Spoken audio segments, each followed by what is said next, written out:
السلام عليكم ورحمة الله وبركاته. الحمد لله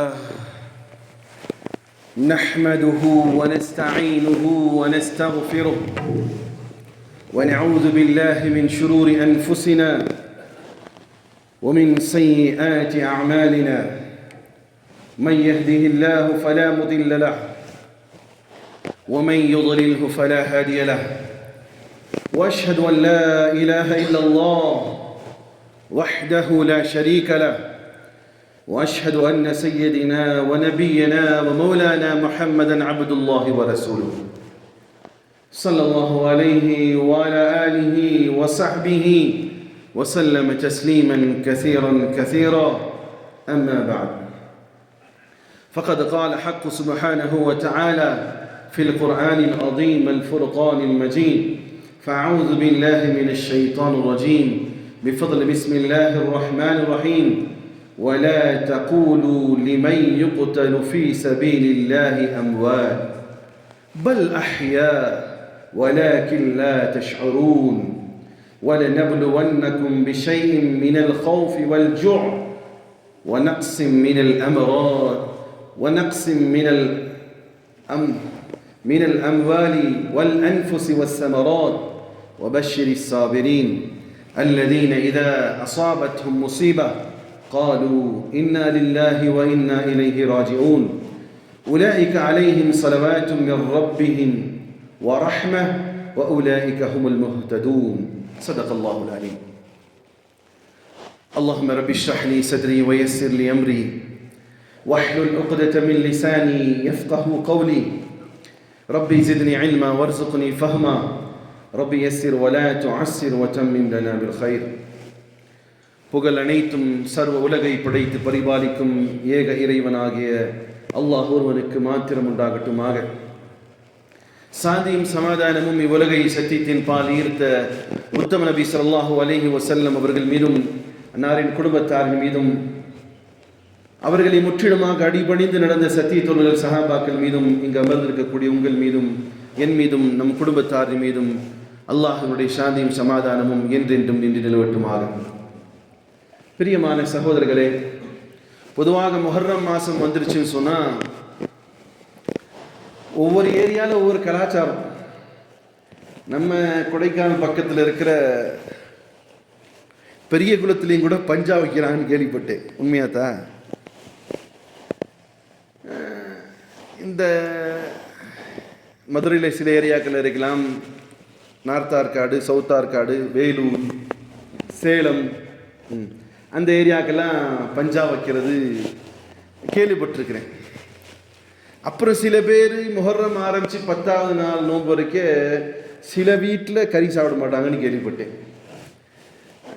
அப்புறம் முஹர்ரம் வந்துச்சுன்னா ஒன்றுமே இந்த பேர் தாங்கிகளுக்கு அது ஒன்றாடே தெரியாது. முஹர்ரம்னு தெரியாது, முஹர்ரம் 10ன்னு தெரியாது. அதுக்கு பாட்டுக்கு ஏதோ கால்நடையாக திரியுங்க அவங்க. அது ஒரு கூட்டம். சரி, ஒரு சில பேர் பயான்கள் இருக்கலாம் முஹர்ரம் மாதம் வந்துச்சுன்னா. பொதுவாக மீடியாக்களில் காட்டுறது முஹர்ரம் ஸ்டார்ட் ஆச்சுன்னா மர்சியாக்கள் அழுகை பாடல்கள் பாடக்கூடிய அந்த காட்சிகள் தூர்தர்ஷனில் கூட போட்டு வச்சுருப்பாங்க. நான் அது சின்ன வயசில் பார்த்த மாதிரி இருக்குது. இந்த முஹர்ரம் 10 அன்னைக்கு அந்த அழுகிற மாதிரியான ஒரு பாடல்கள் பாடின ஒரு வீடியோஸ் ரிலீஸ் ஆகும். இன்னும் சென்னை போன்ற சில நகரங்களில், இந்தியாவின் பல மாநிலங்களில் அந்த முஹர்ரம் 10 வந்துச்சுன்னா என்ன செய்வாங்க? கத்தி வச்சுட்டு மாரில் அடிக்கிறது, கிழிச்சிக்கிறது, இதெல்லாம் நடக்கிறது பார்க்கலாம். இதில் என்னதான் அப்போ ஒரு மாற்று மத சகோதரர் வந்து இது ஏன்பா நடக்குது அப்படின்னு கேட்டால் சொல்கிறதுக்கு நம்மளுக்கு என்ன செய்யணும்? இழிப்பார் இல்லையா? ஏன்பா இப்படி? நீங்களும் முஸ்லீம் தானே, அவங்களும் முஸ்லீம் தானே, அவங்க அப்படி செய்கிறாங்களே, நீங்கள் செய்யலையா? அன்னைக்கு சில பேர்லாம் ஷர்பத்தெல்லாம் கொடுக்குறாங்களே, நீங்கள் குடிக்கலையா அப்படின்னு கேட்டால் சவுல இதற்கு பின்னால் மிகப்பெரிய ஒரு வரலாறு இருக்குனால் வரலாறை சொல்லணும்னா கொஞ்சம் ஆர்வமாக கேட்டிங்கன்னா தான் சொல்ல முடியும். தூக்கம் வந்துச்சுன்னா ஒன்றும் செய்ய முடியாது. சகோதரர்களே, சுருக்கமாக சொல்ல முயற்சிக்கிறேன். ஒவ்வொரு வருஷமும் வெவ்வேறு ஆங்கிளில் சொல்ல முயற்சிக்கிறேன். அல்லாஹ் ஹிதாயத்துக்குடைய, அல்லாஹ்வுடைய கையில் ஹிதாயத்து. சகோதரர்களே, அல்லாஹ் கூறுகிறான்: ولا تقولوا لمن يقتل في سبيل الله أموات. அல்லாஹ்வுடைய பாதையிலே வெட்டுப்பட்டு இறந்தவர்களை பார்த்து நீங்கள் மௌத்தானவர்கள் என்று சொல்லாதீர்கள். மௌத்தாயிட்டாங்க, மரணிச்சிட்டாங்க, என்ன செய்யாதீங்க, சொல்லாதீங்க. பல் அஹ்யா, மாறாக அவர்கள் உயிரோடு இருக்கிறார்கள். இன்னொரு இடத்துல சொல்றான் அல்லாஹ், பல் அஹ்யா வஹும் யுர்ஸகூன், அவர்கள் உணவளிக்கவும் படுகிறார்கள். அல்லாஹ் சொல்றான். என்ன சொல்றான்?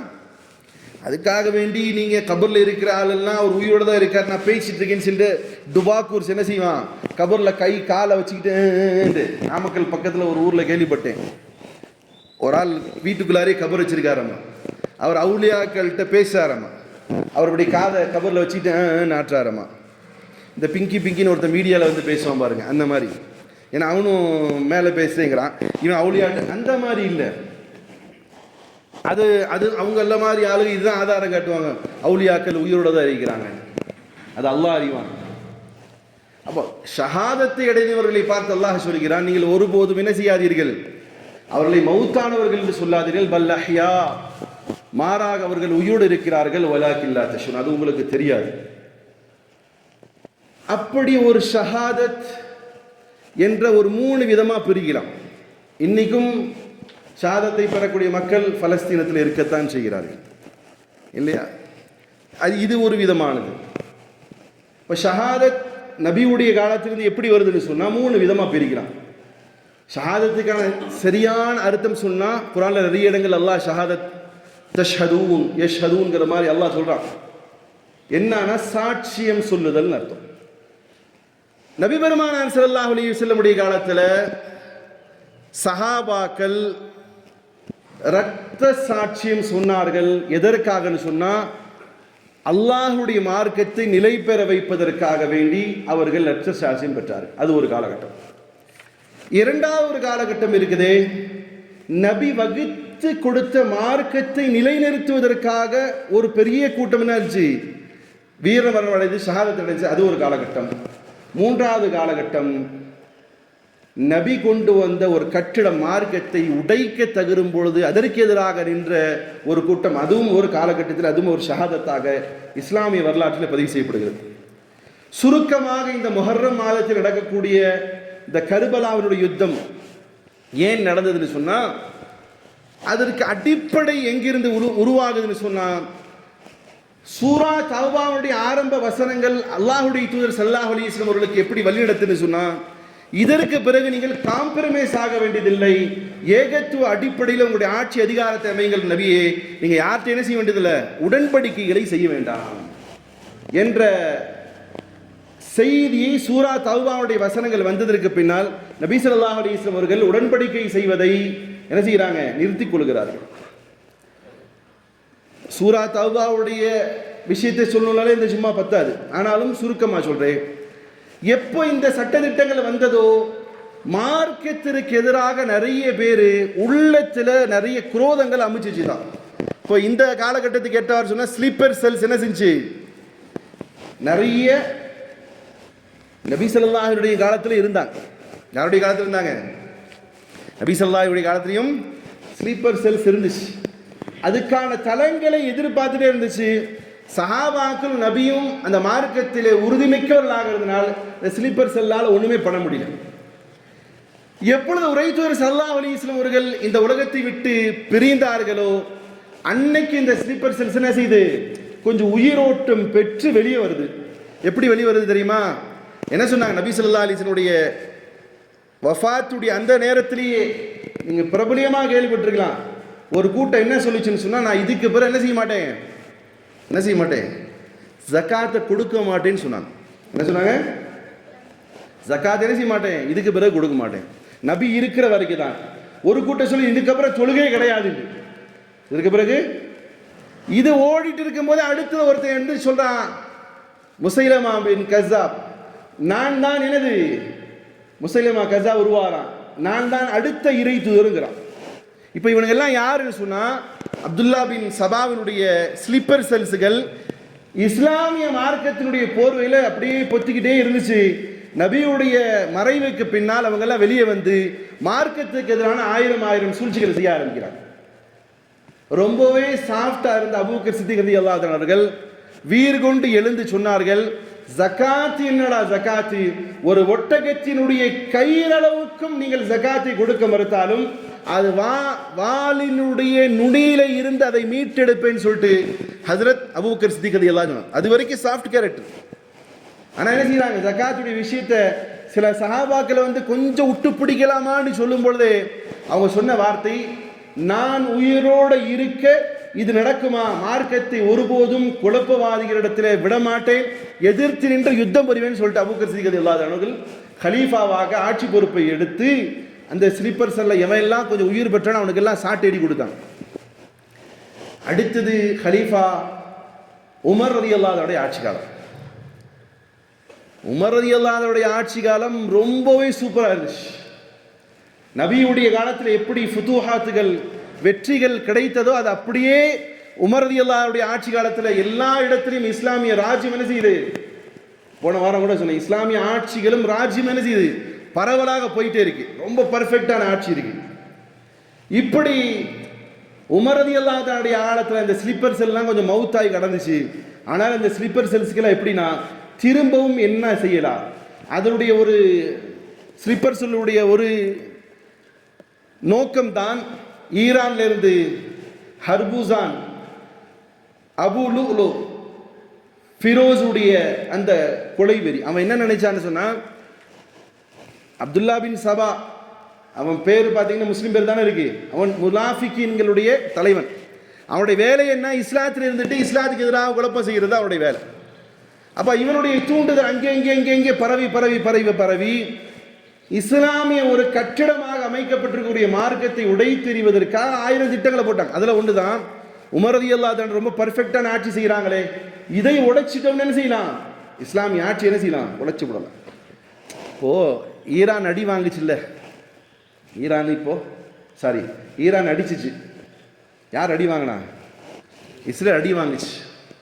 இதை நீங்க வெளிப்படையாக பார்த்து நிறைய பேர் சந்தோஷப்பட்டிருப்பீங்க. நம்ம பாரு வித்தியாசமா இருந்தது என்ன தெரியுமா, இப்படி ஷியாக்களை உருவாக்கியதனுடைய பங்கு யாருக்கு இருக்கு? ஷியாக்களுடைய உருவாக்கத்துடைய பங்கு யாருக்கு இருக்கு? யகூதிகளுக்கு இருக்கு. அல்லாஹ் யாரை கொண்டு உருவாக்குனானோ அவங்கள கொண்டு என்ன செய்யான், செருப்படி வாங்க வச்சான். யகூதிகளுடைய தலைவன் யாரு? அப்துல்லா பின் சபா. இன்னைக்கு அவன் இல்லாவிட்டாலும் அவன் உருவாக்கின அந்த கொள்கையும் கோட்பாடு என்ன செய்யுது, யூதர்களால் உலகம் முழுசு கொண்டு வரப்படுது. அப்ப அன்னைக்கு அப்துல்லா பின் சபாவுடைய திட்டமிடுதல் யாரை காலி பண்ணணும், உமர் ரலியல்லாஹு அன்ஹு அவர்களை காலி பண்ணிட்டு யாரை என்ன செய்யலாம், இஸ்லாமிய அந்த கட்டிடத்தை சிதைக்கலாம் நினைச்சா. உமர் ரலியல்லாஹு அன்ஹு ஷஹாதத் அடைகிறாங்க. ஆனா என்ன செய்ய முடியல, ஹிலாஃபத்தையோ இஸ்லாமிய கட்டிடத்தையோ ஒன்னும் அவனால் தகர்த்த முடியல.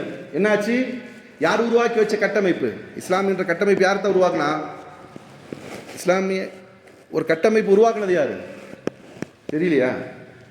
யார்தான் உருவாக்கி வச்சா, யாரின் மூலமாக அல்லாஹ் உருவாக்குனா, நபி ஸல்லல்லாஹு அலைஹி வஸல்லம் மூலம் உருவாக்குனா.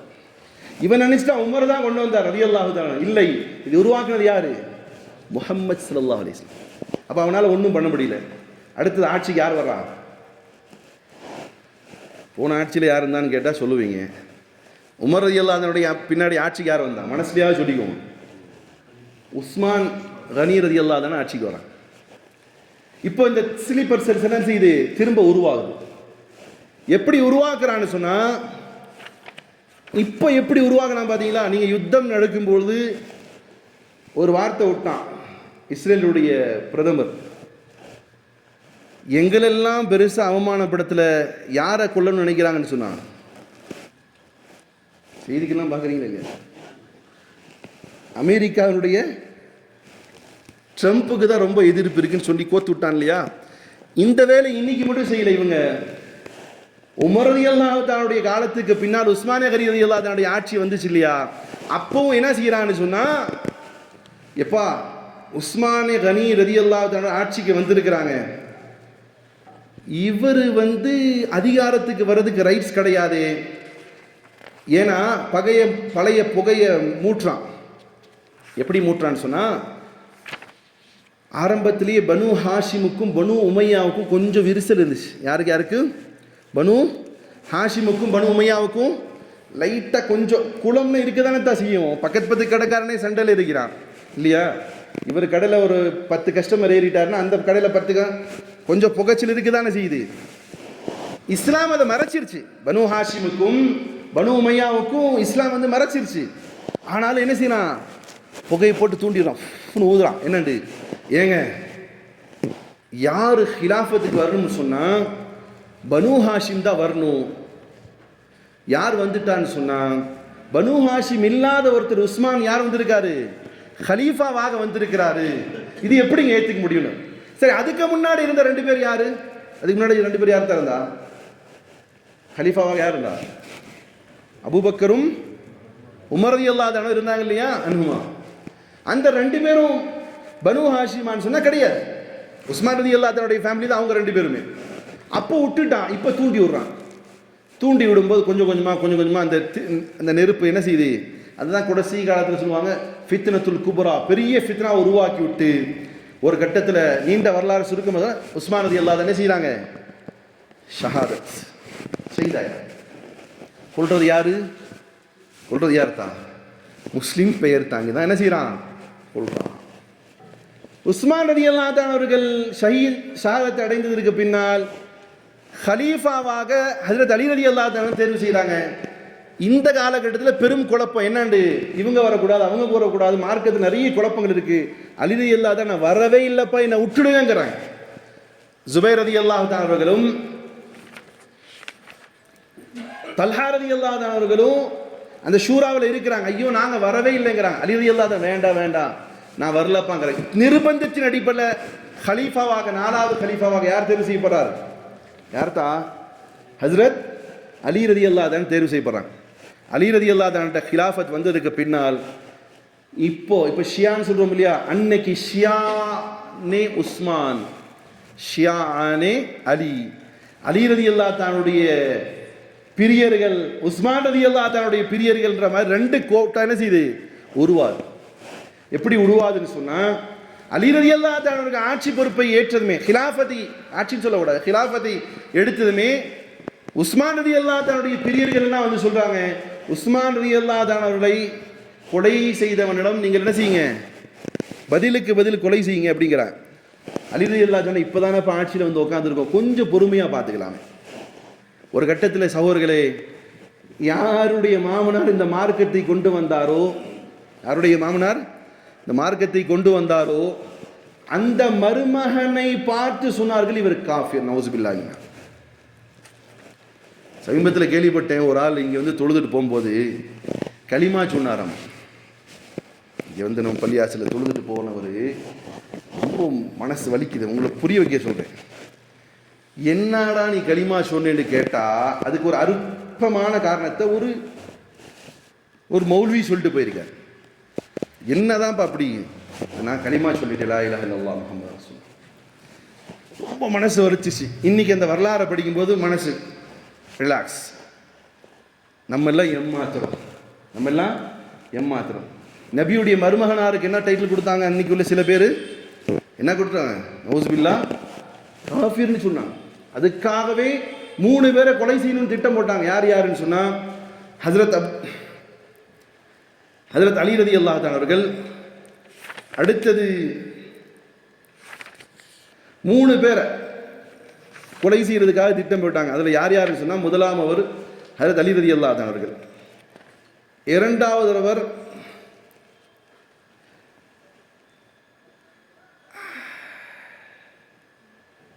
முஆவியா ரலியல்லாஹு அன்ஹு, 3வது நபர் அமீர் இப்னு ஆஸ் ரலியல்லாஹு, அம்ர் பின் ஆஸ் ரலியல்லாஹு அன்ஹு. இந்த 3 பேரையும், இவங்க 3 பேரும் குஃப்ரியத்தில் இருக்காங்க, இவங்களை கொலை செய்யணும்னு சொல்லிட்டு ஒரு கூட்டம் சொல்லிச்சு. இந்த இருவர்களும், ஒருத்தர் காயப்பட்டு தப்பிச்சார், ஒருத்தர் அன்னைக்கு தொழு வைக்க வர்றதுக்கு பதிலாக வேற ஒருத்தர் தொழு வச்சார், அவர் ஷஹீதாக்கப்பட்டார். அலி ரலியல்லாஹு அன்ஹு செய்கிறாங்க. அவர்கள் மட்டும் இல்லை, அவங்க கூட இன்னும் 2 பேர் என்ன செய்கிறாங்க, காஃபிருடைய ஃபத்வா கொடுத்து ஷஹீதாக்கப்படுறாங்க. நவுசுபில்லாஹி. இது நடந்த நிகழ்வு ஹிஜ்ரி 30. சரி, அலி ரலியல்லாஹு அன்ஹுடைய ஆட்சி நடந்துட்டு இருக்கும்போது 5 வருஷம் யுத்தங்கள் ஸ்டார்ட் ஆயிடுச்சு. யாருக்குள்ளார சொன்னால் வீட்டு சண்டைகள். யாருக்கு உள்ளார இந்த சில்பர் செல்ஸ் எல்லாம் உருவாகி ஃபித்னா ஆரம்பிச்சுட்டான் பாருங்க. ஷியானே உஸ்மான், ஷியானே அலி, இவங்கெல்லாம் சேர்ந்து, இது இல்லாமல் நான் ஜகாத்து கொடுக்க மாட்டேன்னு சொன்னாலும் ஒரு பக்கம் நான் தான் கடைசி இறை தூதர்னு சொல்லிட்டு வேற ஒருத்தங்க கிளம்புறா. இப்படியாக இந்த ஃபித்னாக்கள் ஆரம்பித்து நடந்தது. அலி ரலியல்லாஹு காலத்தில் ஜங்கே ஜமீல் 10,000 சஹாபாக்கள் செய்தாராங்க. ஜங்கே சிஃபீன் 74,000 சஹாபாக்கள் செய்தாராங்க. ஜங்கே ஹர்வான் 4,000 சஹாபாக்கள் செய்தாராங்க. இப்படி வீட்டு சண்டைகளாக மாறிவிட்ட காலகட்டத்தில் அலி ரலியல்லாஹு தஆலாவுடைய ஷஹாதத்துக்கு பின்னால் இதற்கு பிறகு என்ன நடக்குதுங்கிற மாதிரி இஸ்லாமிய மக்கள்லாம் ஒரு மிகப்பெரிய பார்வையில் இருக்கும் பொழுது முஆவியா ரலியல்லாஹு தஆலா அவர்கள் நான் தான் ஹலீஃபா என்ற ஒரு விஷயத்தை எடுத்துக்கொண்டு வருகிறார். நீண்ட சம்பவம் உங்கள்கிட்ட சுருக்கி சொல்ல முயற்சிக்கிறேன். அலி ரலியல்லாஹு தஆலாவுடைய நபி ஸல்லல்லாஹு அலைஹி வஸல்லம் சொல்லிட்டு போனாங்க, என்னுடைய பின்னால் 30 ஆண்டுகள் என்ன நடக்கும், ஹிலாஃபத் இருக்கும் சொன்னாங்க. அலி ரலியல்லாஹு தஆலாவுக்கு பின்னால் ஹஜ்ரத் ஹசன் ரலியல்லாஹு தஆலா அவர்கள் 6 மாதம் அவருடன் செய்து அவரும் ஹிலாஃபத் ராஷிதால அடங்குவார். ஹஜ்ரத் ஹசன் ரலியல்லாஹு தஆலா 6 மாதங்களே செய்கிறாரு. 29.5 ஆண்டுகள் ஹலீஃபாக்களுடைய ஆட்சி இருந்தது. 6 மாதம் ஹசன் ரலியல்லாஹு தஆலா அவர்கள் என்ன செய்கிறாங்க, ஆட்சியை எடுத்துக்கொள்கிறார்கள். அங்கிட்டு முஆவியா ரலியல்லாஹு தஆலா என்ன சொல்றாருன்னா, ஒரு கோரிக்கை வைக்கிறார்னா, உஸ்மானே கனி ரலியல்லாஹு தஆலாவுடைய கொலையாளிகளை தண்டிக்காமல் இருப்பதால் உங்களுடைய கைகளில் நாங்கள் ஹிலாஃபத்தை அங்கீகரிக்க மாட்டோம், அதற்கு நாங்கள் தனியாகவே என்ன செய்யணும், ஒரு ஹிலாஃபத்தை உருவாகிறோங்கிற மாதிரி உருவாக்குறார் அமீர் முஆவியா. ஹசன் ரலியல்லாஹு தஆலா அவங்களை தூண்டி விட்ட அந்த அப்துல்லா பின் சபாவுடைய மக்கள் இவங்களும் என்ன செய்கிறாங்க, அமீர் முஆவியாவுக்கு எதிராக யுத்தம் புரிய கிளம்புறாங்க 50,000 நபர்களுடைய படைகளோடு. அப்படி கிளம்பும்போது ஹசன் ரலியல்லாஹு தஆலா ஒரு செய்தி விளங்கிருச்சு, நம்மளை தூண்டி விட்டு எங்கேயோ கொண்டு போய் கவுக்க பார்க்குறான். சில பேர் ஊரில் இருக்க இப்போ இருப்பான், எங்கேயாவது யாரையாவது தூண்டி விட்டு என்ன செய்வான், ஒரு குழப்பத்தை ஏற்படுத்துவான்.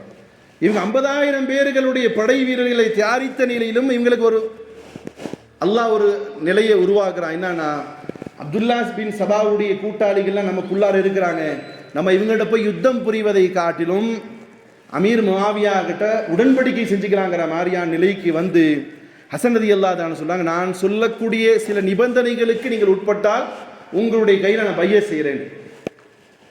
அமீர் முஆவியா ரலியல்லாஹு தஆலா மிகப்பெரிய சிறந்த சஹாபி. சில பேர் இந்த கர்பலாவுடைய யுத்தத்தில் அவங்களையும் திட்டுவாங்க, நவுஸ் பில்லாஹ், ஒரு நல்ல ஒரு சஹாபி. அமீர் முஆவியா ரலியல்லாஹு தஆலா ஒரு வெறும் பேப்பரில் எழுதி அனுப்புகிறாங்க, நீங்கள் இதில் என்ன நிபந்தனை போட்டால் நான் அதற்கு என்ன செய்கிறேன், கட்டுப்பட்டுகிறேன், நீங்கள் என் கையில் என்ன செய்யுங்க, பையத் செய்யுங்க.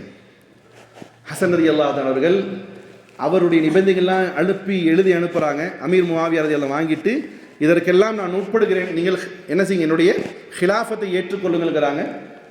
ஏற்றுக்கொண்டார் ஹசன் ரலியல்லாஹு தஆலா. இந்த 30 ஆண்டுகளுக்கு பின்னால் நடைபெற்ற ஆட்சி என்பது ஹிலாஃபத்தோடு கிடையாது. அமீர் முஆவியா ரலியல்லாஹு தஆலா அவர்கள் ஆட்சி செய்தார். நபி ஸல்லல்லாஹு அலைஹி வஸல்லம் சொன்னார்கள், எனக்கு பின்னால் 30 ஆண்டுகள் ஹிலாஃபத் இருக்கும், ஹலீஃபாவுடைய ஆட்சி இருக்கும், அதற்கு பின்னால் ஆட்சி நடக்கும், அரசர்களுடைய நிலையில் உருவாகும், ஹிலாஃபத் நடக்காது. அமீர் முஆவியா ரலியல்லாஹு தஆலா அவர்கள் ஆட்சி நடத்தினார்கள். ரொம்ப சூப்பரான ஆட்சி, ரொம்ப பர்ஃபெக்டான, ரொம்ப ஜலீலுல் கத்ர் சொல்லுவாங்க, ரொம்ப ஜலாலியத்தான பவர்ஃபுல் மேனாக யார் இருந்தா, ஹஜரத் அமீர் முஆவியா. அவர்களை பற்றி சிறப்பு சொல்லணும்னா, காத்திபே வஹியை எழுதக்கூடிய, நபி ஸல்லல்லாஹு வஹி இருந்துச்சுல, இந்த வஹியை எழுதக்கூடியவர்கள் இவரும் யாரு, அமீர் முஆவியா ரலியல்லாஹு. நபி ஸல்லல்லாஹு அலைஹி வஸல்லம் அவங்களுக்காக துஆ செஞ்சிருக்காங்க, அல்லாஹும்ம ஜஅல் ஹாதியன் மஹதியா. அமீர் முஆவியா ரலியல்லாஹு அவங்களுக்கு துஆ செஞ்சது, யா அல்லாஹ் இவரை நேர்வழிப்படுத்தக்கூடியவராக்கி, இவரை நேர்வழி வழிகாட்டியாகவும் ஆக்கிய அல்லாஹ்னு துஆ செய்யுங்க. அவ்வளோ பெரிய ஒரு பர்ஃபெக்டான சஹாபி அமீர் முஆவியா ரலியல்லாஹு. ஹிலாஃபத் நடக்குது. எந்த உமர் ரலியல்லாஹுடைய ஆட்சி காலத்தில் வேறு அரபு லோகத்தை சுற்றியுள்ள மக்கள் இடங்கள் எல்லாம் வெற்றி கொள்ளப்பட்டதோ அதே மாதிரி ஒரு பர்ஃபெக்டாக அமீர் முஆவியா ரலியல்லாஹுடைய ஆட்சியிலும் பல இடங்களில் செய்து வெற்றி கொள்ளப்படுகிறது. 10 ஆண்டுகள் ரொம்ப சூப்பரான ஆட்சி, உள் சண்டையும் கிடையாது. 5 ஆண்டுகள் அலி ரலியல்லாஹு அன்ஹு ஹலீஃபாவாக இருந்தார்கள். சண்டையோ சண்டை, 1,00,000க்கு மேற்பட்ட சஹாபாக்கள் ஷஹாதத் அடைந்தாங்க. முஆவியா ரலியல்லாஹு அன்ஹு கடையத்தில் உள்குழப்பமே கிடையாது. ரொம்ப அழகான ஒரு ஆட்சி அதிகாரத்தை வைத்து நடத்தி கொண்டிருந்தார்கள். அந்த ஆட்சி அதிகாரத்துடைய நிலைகளில் இருக்கக்கூடிய அமீர் முஆவியா ரலியல்லாஹு அன்ஹு அவர்கள் அவர்களுடைய ஆட்சி காலத்தில் தான் ஆப்கானிஸ்தான், துர்கிஸ்தான், உஸ்பெகிஸ்தான் இது போன்ற இடங்கள்லாம் செய்வது இஸ்லாமிய ராஜ்யத்திற்கு இல்லாத வருது. இப்படி இருக்கும் பொழுது அமீர் முஆவியா ரலியல்லாஹு தன்னுடைய கடைசி காலகட்டத்தில் அவர்களுடைய அரச சபையில் ஆலோசகராக இருந்த ஒரு முகைரா பின் ஷுஅபா ரலியல்லாஹு தஆலா அவர்கள் அமீர் முஆவியா ரலியல்லாஹு அன்ஹு சொல்றாங்க, அமீர் முஆவியா ரலியல்லாஹு தஆலா அவங்களே ஒரு சின்ன ஆலோசனைங்கிறாங்க. என்ன ஆலோசனை தான்? உங்களுடைய சூழ்நிலை என்பது இன்னைக்கு கொஞ்ச நாள் நீங்கள் என்ன செய்யலாம், நீங்கள் மௌத்தாகி விடலாம். உங்களுடைய மரணத்திற்கு பின்னால் மீண்டும் உருதுல சொல்லுவாங்க கானா ஜங்கின்னு சொல்லிட்டு, மக்கள் நமக்குள்ளார சண்டைகள் எழும்புங்கிற அச்சம் வருது. இப்போ நடக்குதா இல்லையா? நீ கற்றவன், நீ கட்டாதவன், போட்டவன், நீ போட்டாதவன் இருக்கா இல்லையா? மார்க்கத்தில் அதுக்கு ஏதாவது இருக்கா? நீ தொப்பி போட்டவன், நீ தொப்பி போடாதவன், நீ ஆற்றவன், நீ ஆட்டாதவன், நீ பிஸ்மில்லாஹிர் ரஹ்மான் சொல்றியா, நீ சொல்லலையா, நீ ஷாஃபியா, ஹம்பலியா, மாலிக்கியா இருக்கா இல்லையா? இந்த மாதிரியான குழப்பங்கள் வேறு விதங்கள்ல அன்னைக்கு இருந்துச்சு. அப்போ அவங்க என்ன சொன்னாங்கன்னா, அமீர் முஆவியா அவர்களே, உங்களுடைய ஆட்சி காலத்தில் இந்த குழப்பங்கள்லாம் தீர்ந்து இருக்குது. நீங்கள் ஒரு காரியம் செய்யுங்க, உங்களுக்கு பின்னால் நீங்களே ஒரு அரசரை நியமிச்சுட்டு போயிடுங்க. திரும்ப நீயா நானா ஹிலாஃபத்தா அதுவா இதுவாங்கிற மாதிரி சண்டைகள் உருவாச்சுன்னா நல்லா இருக்காது. இப்போ நீங்கள் நல்லா ஆட்சி செஞ்சுட்டு இருக்கீங்க, உங்களுக்கு பின்னால் ஒரு பிரதிநிதியை நீங்கள் உருவாக்கிறீங்க அப்படிங்கிற மாதிரி அபிப்பிராயம் சொல்லும் பொழுது அமீர் முஆவியா ரலியல்லாஹு தஆலா என்ன சொல்றாங்கன்னு சொன்னா, ஆம் உண்மைதான், ஆம் உண்மைதான். காரணம் சஹாபாக்களுடைய காலகட்டத்தினுடைய மறைவான காலகட்டம் அது. சஹாபாக்கள் நிறைய பேர் மௌத்தாயிட்டாங்க, லட்சக்கணக்கான சஹாபாக்கள் மௌத்தாயிருந்தாங்க இல்லையா? நிறைய பேர் மௌத்தாயிட்டாங்க, வயசான சில பேர் இருக்கிறாங்க. அன்னைக்கு இருந்த ஒரு தக்வா இறையச்சம் என்பது இன்னைக்கு இல்லை. இப்போ நிறைய பேர் இஸ்லாத்தின் பக்கமாக தாரை தாரையாக வந்திருக்கிறார்களே தவிர இஸ்லாமிய கட்டமைப்பினுடைய தத்துவங்கள் அவங்களுக்கு தெரியாது. அன்னைக்கு நின்றவங்க இஹ்லாஸாக நின்றார்கள், இன்னைக்கு புது முஸ்லீம்கள் இருக்காங்க. அதனால நீங்க என்ன செய்யுங்க, உங்களுக்கு பின்னால் ஒரு ராஜ்யத்தை செய்யக்கூடியவராக நிர்ணயிங்கள் சொல்லும் பொழுதுதான் அன்னைக்கு ஆட்சி பொறுப்புல முஆவியா ரலியல்லாஹு அன்ஹுடைய ஆட்சியுடைய கண்ட்ரோல்ல இருந்தவர் தான் அவருடைய மகனார் யசீத். அவருடைய மகனார் யசீத் என்ன செய்யறாரு, அவருடைய ஆட்சிக்குள்ளார தான் இருக்காரு. அவரை ஹலீஃபாவாக என்ன செய்யறாங்க, டிக்ளேர் செய்யறாங்க. அந்த டிக்ளேர் செய்யும் பொழுது எனக்கு பின்னால் என் மகன் ஹலீஃபாவாக ஆகுவார் என்ற செய்தியை மக்களுக்கு மத்தியிலே செல்லும் பொழுது எதிர்ப்பு கிளம்புகிறது. குறிப்பாக 5 நபர்களுடைய எதிர்ப்பு. நிறைய பேர் அவங்க பைய செய்ய ஆரம்பிச்சிட்டாங்க. ஆனால் ரொம்பவும் மார்க்கத்தில் பீடிப்பாக இருக்கக்கூடிய 5 சஹாபாக்கள் அதை எதிர்க்கிறார்கள். எப்படி சொன்னாங்கன்னு சொன்னா, அதில் முதலாம் அவர் ஹஜ்ரத் அபூபக்கர் சித்திக் ரலியல்லாஹு அன்ஹுடைய மகனார் அப்துர் ரஹ்மான் பின் அபி பக்கர் ரலியல்லாஹு அன்ஹு. யாரு? ஹலீஃபாவே முதல் ஹலீஃபாவுடைய மகனார். இரண்டாவது ஹலீஃபாவாக இருந்த உமர் ரலியல்லாஹு அன்ஹுடைய மகனார் அப்துல்லா பின் உமர் ரலியல்லாஹு அன்ஹு அவர்கள். அவர் என்ன செய்கிறாருன்னு சொன்னா, நான் இந்த ஆட்சியை என்ன செய்ய மாட்டேன், ஏற்றுக்கொள்ள மாட்டேன். மூன்றாவது ஜுபைர் ரலியல்லாஹு அன்ஹுடைய மகனார் அப்துல்லா பின் ஜுபைர் ரலியல்லாஹு அன்ஹு அவர்கள். அவர் என்ன செய்கிறாங்கன்னு சொன்னா, இந்த முஆவியாவினுடைய ஆட்சியை நாங்கள் ஏற்றுக்கொள்ள மாட்டோம். அதே மாதிரி ஹஜ்ரத் அப்துல்லா பின் அப்பாஸ் ரலியல்லாஹு அன்ஹு அவர்கள், ஹஜ்ரத் அப்பாஸ் ரலியல்லாஹுடைய மகனார் அப்துல்லா இப்னு அப்பாஸ் ரலியல்லாஹு அன்ஹு அவர் என்ன செய்கிறாரு, நான் இந்த ஆட்சியை எதிர்க்கிறேங்கிறார். ஹஜ்ரத் அலி ரலியல்லாஹு அன்ஹுடைய மகனார் ஹஜ்ரத் ஹுசைன் ரலியல்லாஹு 5 பேர் என்ன செய்கிறாங்க, இந்த முஆவியாவிற்கு பின்னால், இந்த முஆவியா வந்ததே சரியில்லாத நிலை. ஏன்னா அல்லாஹ் சொல்லியிருக்கிறான், அது குர்ஆனுக்கு மாற்றமான ஒரு ஆட்சி. அல்லாஹ் சொல்லியிருக்கிறான், நீங்கள் வஷாவிரு, நீங்கள் உங்களுக்குள்ளார மஷூரா செய்து என்ன செய்யுங்கள், ஆட்சி அதிகாரத்தை தேர்வு செய்யுங்கள் சொல்லியிருக்காங்க. முஆவியா ரலியல்லாஹு அப்படி வரல. ஆனால் சரி வந்துட்டு போயிட்டாரு. ஆனால் மகனுடைய மகன் ஆட்சி என்பது இஸ்லாத்திற்கு எதிரான ஒரு ஆட்சி. அதனால் நாங்கள் ஏற்கனவே இருக்கிறதே சரியில்லை, இதற்கு பின்னால் அவருடைய மகனே ஆட்சிக்கு வருவார்னு சொன்னால் அதை நாங்கள் எதிர்க்கிறோம். இன்னும் ஒரு படி போய் அப்துல்லா பின் அபூபக்கர் சித்திக் ரலியல்லாஹுடைய மகனார் அப்துல்லா பின் அபீ பக்கர் ரலியல்லாஹு அவர்கள் என்ன சொன்னார்னு சொன்னா, கைசர் கிஸ்ராவுடைய ஆட்சிகள் இங்கு வந்துருச்சோங்கிற அச்சம் வருது, நான் அதனை கடுமையாக எதிர்க்கிறேன்னு சொல்ல. கைசர் கிஸ்ராவுடைய ஆட்சி எப்படி நடக்கும்? கைசர் கிஸ்ராவுடைய ஆட்சி எப்படித்தா, அத்தா இருப்பார் அரசரா, அவருக்கு அப்புறம் என்ன செய்வார், அவருடைய மகன் வருவார். இப்படியாப்பட்ட ஆட்சி முறையை இஸ்லாம் கற்றுக் கொடுக்கலையே, எலெக்ஷன்ல வைச்சுதானே இஸ்லாம் தானே செய்த உலகத்திலே எலெக்ஷன்கிற ஒரு நிலையை உருவாக்கியது எதுத்தா? இஸ்லாம் தான். ஷூராங்கிற அடிப்படையில் எலெக்ஷனுங்கிறதை உருவாக்கிது. அப்போ எலக்ட்ரிக் அடிப்படையில் உருவாக்கப்படாத ஒரு ஆட்சி நாங்கள் ஏற்க மாட்டோம். இப்போ இந்த 5 பேருமே உறுதியாக எதிர்க்கிறார்கள். அதிலே 2 பேர் மாறுபடுறாங்க. அபூபக்கர் சித்திக் ரலியல்லாஹுடைய மகனார் அப்துல்லா ரலியல்லாஹு அவர்களும் கொஞ்சம் எதிர்த்த காலகட்டத்திற்கு பின்னால் அவங்க என்ன செய்கிறாங்க? மௌத்தாயிறாங்க. மீதம் இருக்கக்கூடிய 4 பேர், இந்த 4 பேரில் உமர் ரலியல்லாஹு மகனார் அப்துல்லா பின் உமர் ரலியல்லாஹு அவர்களும், ஹஜ்ரத் அப்பாஸ் ரலியல்லாஹு மகனார் அப்துல்லா பின் அப்பாஸ் ரலியல்லாஹு அவர்களும் என்ன செய்கிறாங்கன்னு சொன்னால், நாங்கள் ஆட்சி எதிர்க்கிறோம், ஆனால் சண்டை சச்சரவு ஏற்கனவே 5 வருஷம் சண்டை கத்தில் ஓடிடுச்சு, இதற்கு பின்னாலும் ரத்தங்கள் வீணாகுவதை நாங்கள் விரும்பவில்லை, மாறாக இவர்களிடத்தில் நாங்கள் பையஸ் செய்வதில் உட்படுகிறோங்கிற மாதிரி சொல்லிட்டாங்க.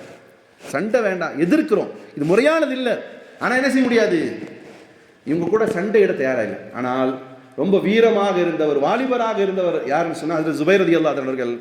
அவங்க சொன்னாங்க, இல்லை, இது அல்லாஹ்வுடைய மார்க்கத்தினுடைய சட்டத்திட்டங்களுக்கு எதிராகுது, தந்தைக்கு பின்னால் மகனார் ஆட்சி பொறுப்பில் வருவது மார்க்கத்திற்கு உட்பட்ட செயல் கிடையாது, ஆகையால் நான் எதிர்ப்பேன் நிற்கிறாரு. கூட நிற்கக்கூடியவர் ஹஸ்ரத் ஹுசைன் ரலியல்லாஹு அன்ஹு. யார் அவர்? யார்தான் ஹுசைன் ரலியல்லாஹு? யார்? பக்கத்து விட்டார். யார் தான்? மனசியாக சொல்லிக்கணும். முகமது ஸல்லல்லாஹுடைய பேர குழந்தை, சையீதா ஷபாபி அஹ்லில் ஜன்னா, சொர்க்கத்தினுடைய வாலிபர்களுடைய தலைவர் யாரு? ஹுசைன் ரலியல்லாஹு அன்ஹு. சிறுபிராயத்தில் நபி ஸல்லல்லாஹு அலைஹி வஸல்லம் மேலவே நபிதான் வாகனம், இவர் வாகனம் ஓட்டி, இப்படி பிரியமாக இருக்கக்கூடிய பேர குழந்தை என்ன செய்கிறார்? இந்த முறை மார்க்கத்திற்கு எதிரானதுன்னு சொல்லிட்டு எதிர்ப்பு தெரிவிக்கிறார். இந்த இருவர்களும் சேர்ந்து மதீனாவுக்கு போயிடறாங்க. எங்கே போயிடறாங்க? மக்காவுக்கு போயிடறாங்க. மக்காவுக்கு போனதுக்கு பின்னாடி ஹஸ்ரத் ஜுபைர் ரலியல்லாஹு அன்ஹு இவங்களும், இந்த 5 பேர் இருந்தாங்க, அதில் ஒருத்தர் மவுத்து, 4 பேர். இந்த 4 பேர் 2 பேர் என்ன செய்கிறாங்க? சண்டை சச்சரவெல்லாம் வேண்டாம், அல்லாஹ்வுடைய கிட்ட துவா செஞ்சுட்டு பார்த்துக்கலான்ட்டாங்க. மீதி இருக்கக்கூடிய 2 பேர் யார் யார்? ஜுபைர் ரலியல்லாஹு அன்ஹுவும் ஹுசைன் ரலியல்லாஹு அவர்களும். அவங்க 2 பேர்லேயும் ஒரு சின்ன கருத்து வேறுபாடு வருது. ஜுபைர் ரலியல்லாஹு அன்ஹு சொல்கிறாங்க, நான் அல்லாஹ்வுடைய தூதர் இருந்த இடம் இது மக்கா, மக்காவை விட்டு என்ன செய்ய மாட்டேன், நான் வெளியே வரமாட்டேன், நான் இங்கே இருந்து அவங்களுக்கு எதிராக நடப்பேனே தவிர வெளியே போகக்கூடாதுங்கிற கொள்கையில் இருந்தார். ஹுசைன் ரலியல்லாஹு அன்ஹு அவர்கள் எப்படி இருந்தாங்கன்னு சொன்னால், அலி ரலியல்லாஹு அன்ஹு அவருடைய தந்தை ஆட்சியில் இருக்கும் பொழுதே தாருல் ஹிக்மாவாக, அதாவது ஆட்சி பொறுப்பினுடைய தலைமையாக கூஃபாவை அலி ரலியல்லாஹு அன்ஹு ஆக்கணும். இந்த சண்டை சச்சரவு இருக்கு இல்லையா, அதெல்லாம் அங்கே வச்சாங்க. அப்போ அவர் அந்த அலி ரலியல்லாஹு அன்ஹுடைய ஷியானியா அலி ரலியல்லாஹு அன்ஹுடைய விரும்பிகள் என்ன எழுதி அனுப்புகிறாங்கன்னா, ஹுசைன் அவர்களே, நீங்கள் இந்த ஆட்சிக்கு எதிராக இருக்கிறீர்கள் என்ற செய்தி எங்களுக்கு வந்தது, ஆகையால் நாங்கள் உங்களுக்கு என்ன செய்கிறோம், உதவி செய்கிறோம். உங்கள் அத்தா இங்கே தானே இருந்தார், தலைமைச் செயலகமாக வச்சுருந்தார் இல்லையா, அதனால் நீங்கள் கூஃபாவுக்கு வந்துருங்கன்னு சொல்லிட்டு நிறைய லெட்டர்ஸே போடுறாங்க. வாகனம் ஏதாவது டிஸ்டர்பாக இருந்தால் போய் வெளியே நிப்பாட்டினவங்க எடுத்து பார்த்துக்குவாங்க. ஜுபைர் ரலியல்லாஹு அன்ஹு தடுக்கிறாங்க, வேண்டாத்தா, இங்கேயே மக்காலே இருந்து பார்த்துக்கலாம், நம்ம என்ன செய்ய வேண்டாம், கூஃபாவுக்கு போக வேண்டாம். கூஃபி லா யூஃபி, அரபியில் பழம்பொழி. கூஃபாக்கார இருக்கானியா, அவன் எப்போவுமே என்ன செய்வான், கழுத்தறுத்துருவான், பேசுவான் பயங்கரமாக. இன்றைக்கும் சில நம்முடைய இஸ்லாமிய தலைவர்னு அப்பப்போ உருவாகிட்டு வரலாம், மைக்க கொடுத்துன்னு வாழ் வாழ் வாழ் வாழ்னு கத்திடுவான். அப்புறம் எங்கேடான்னு பார்த்தா புட்டி வாங்கிட்டு எலெக்ஷன் நேரத்தில் வந்து ஹீன்னு பள்ளி நிற்பான். முனாஃபிக்குங்கள் இன்னைக்கும் இருக்கான். அன்னைக்கும் என்ன செய்வான், கூஃபா அப்படி தான் இருந்தான், வாழ் வாழ் வாழ்னு கத்தி லெட்டராக போட்டுக்கிட்டே இருந்தான். அதுக்கு அவங்க சொன்னாங்க, அல் கூஃபி லா யூஃபி, கூஃபா கிட்ட நன்றி உணர்வு இருக்காது, போகாதீங்கன்னு.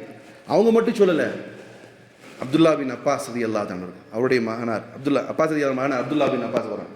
ஒரு விதத்தில் நன்னா முறை, ஒரு விதத்தில் அங்கிள் சச்சா முறை. அவர் வந்து கையை பிடிச்சி சொல்கிறார், பெறப்புள்ள போகாத, இந்த அவனுங்க ரொம்ப மோசமானவனுங்க, லெட்டராக போட்டிருக்கானுங்க, துரோகிகள், போகாத தானுங்க. ஹுசைன் ரலியல்லாஹு அன்ஹு அப்படியே மெதுவாக கேட்டு இருந்து ஒரு கட்டத்தில் என்ன ஆகிட்டார்னா, துணிஞ்சிட்டார், நான் போய் தான் ஆவேன், நான் போய் தான் ஆவேன், எங்கள் லெட்டர் வந்துட்டு இருக்கு, நான் போகிறேன், எனக்கு அங்கே எனக்கு என்ன செய்கிறாங்க, நான் வந்தேன்னு சொன்னால் எங்கிட்ட பைய செய்ய தயாராக இருக்கிறாங்க, இந்த மாவியாவுடைய மகனாக இருக்கக்கூடிய யசீதுக்கு எதிராக நிற்கிறேங்கிறாங்க, நான் போவேன். போனதுக்கான அடிப்படை காரணமும் அல்லாஹ் குர்ஆன்ல சொல்ற ஃபைதா அஸிம்தும் ஃபதவக்கல் அல்லாஹ். அல்லாஹ்வுடைய வசனம் தான். ஒரு விஷயத்துல நீங்க முடிவை எடுத்துட்டீங்கன்னு சொன்னா அதுல உறுதியா இருந்துக்கோ. இந்த முனாஃபிக் தனமா இங்கே ஒரு கால் அங்கே ஒரு கால். இந்த பஸ்ல ஏறும்போது ஒருத்தர் என்ன செய்வான்னு சொன்னா அவன் இடத்துலையும் சீட் போட்டுக்குவான். இந்த பஸ்ஸில் சீட் போடுறவன் பாருங்க, கீழே நின்றுட்டு துண்டு எடுத்து அப்படி போடுவான். அங்கே ஒரு சீட்டாச்சா, அப்புறம் மேலே ஏறி அவன் ஒரு சீட்டை பிடிப்பான், அப்படி நோட்டம் போடுவான். சரி இந்த சீட்டு பெருசா அந்த சீட்டு பெருசா, அது தேவையில்லாட்டி யாராவது துண்டை தூக்கி வீசும்போது அது என்னோட துப்பான்னு வாங்கிக்கும். இந்த வேலை இஸ்லாத்தில் கிடையாது. எடுத்தாச்சா அல்லாஹ் குர்ஆன்ல ஃபைதா அஸிம்தும், நீங்கள் ஒரு விஷயத்தில் முடிவெடுத்தா அதுலேயே இருந்துக்கும். ஃபதவக்கல் அல்லாஹ், அல்லாஹ் உட்படுங்க. அவன் எதிர் பண்ணாலும் போடா, போயிட்டே இருக்கணும். ஒரு விஷயத்தில் முடிவு எடுத்துட்டீங்கன்னு சொன்னால், இது யார் எடுத்தான்னு சொன்னால் ஹுசைன் ரலியல்லாஹு அன்ஹு எடுத்தாங்க. என்னது, நான் கூஃபாவுக்கு போகிறேன், அல்லாஹ்வின் உதவி எனக்கு கிடைக்கும் என்ற நம்பிக்கையோடு கிளம்பிட்டான். கூஃபாவுக்கு போனாங்க, துரோகிகளுடைய நிலைகளை கண்ணால் சந்தித்தார்கள். கடைசி முடிவு என்ன ஆயிடுதுங்கிறத இன்ஷா அல்லாஹ் அடுத்த ஜும்மாவில் பார்க்கலாம். பிரியமான சகோதரர்களே, ஒரு மிகப்பெரிய வரலாற்றினுடைய ஒரு நிகழ்வினுடைய பிரதிபலிப்பு தான் கர்பலாவுடைய யுத்தம் என்பதை உணரணும். அல்லாஹ் ரப்பல் இஸ்ஸத் அந்த கர்பலாவை படிக்கக்கூடியவன். நம்ம எவன் கதையோ படிக்கிறோம். நாடோடிகள், கூத்தாடிகள், சினிமா துறையில் இருக்கக்கூடியவனுடைய அவங்க அப்பன் யாரு, அவன் பொண்டாட்டி யாரு, அவனுக்கு எத்தனை பேர் பொண்டாட்டி இருந்தா, இதெல்லாம் தெரியக்கூடிய இந்த சமூகம் கர்பலா ஏன் வந்தது அப்படிங்கிற செய்தியை தெரிந்து கொள்வதற்கு சமூகத்தில் ஆர்வம் இருக்கா இல்லையான்னு சொன்னால் பெரும்பாலும் ஆர்வம் இல்லை. இதை முழுமையாக தெரிந்து கொள்ளுங்கள். அல்லாஹ் ரப்பல் இஸ்ஸத் வரலாறை தெரியாதவன் வரலாறு படைக்க முடியாது என்று சொல்வது போல வரலாறை படிப்போம். சத்தியவாதிகள் எந்த பாதையில்